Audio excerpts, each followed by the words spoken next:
شیطان میاد میگد که موسی تو هستی همون پیغمبری که با خدا گپ میزنی؟ میگد بله. میگد نمیپرسی از همون پروردگار که یک شخص میخواهد توبه کند آیا توبهش قبول میکند؟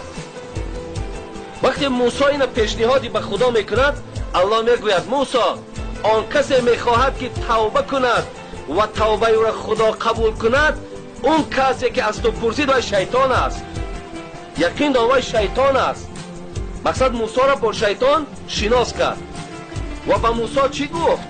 گفت برو با شیطان بگو اگر رفته قبر حضرت آدم اگه دوره حضرت موسی در آدم مردگی بود که حضرت آدم اگر رفته قبر همو را زیارت کند در زیر قبر همو سجده کند من توبه شیطانم قبول بکنم. غزالی میگد وقتی که موسی همین پیشنهاد به شیطان کرد او شیطان گفت پروردگار میگوید توبهش قبول میکنم زمانی که اگر قبر آدم سجده کند.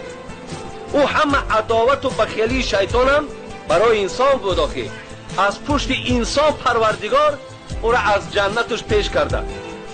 بسیار نفرت که داشت بعد چی گفت؟ بعد گفت موسی گفت این آدم گفت در جنت حیات بود زنده بود من سجدش نکردم اکنون گفت او زیر خاک است اکنون وای مرد است من رفته قبرش سجده میکنم نگو سجده نمیکنم. گفت ببین دشمنی را ببینین عداوت را ببین. حتی امام غزالی میگه در دوزخ صدها هزار سال میسوزه. بعد این میگوید وقتی مهلتش میتن و با اون میگوید اگر رفته آدم از سجده کنی الله از همین دوزخ عذابش خلاصت میکنه. میگه شیطان میگشته است میگفته است پروردگار صدها هزار سال دیگر را طاقت دارم لکن آدم از سجده نمیکنم. ببینین همه ملائک سجده میکنن همه ملائک سجده حضرت آدم کردن. غزالی میگوید صدها هزار سوختنش به گردن میگیرد لیکن سجده در آدم میگرد نمیگیرم. عداوت دارد دشمنی دارد. امروز بنده های خدا با پیروی همون هستند. شما ببینید ما پیروی کی میشیم؟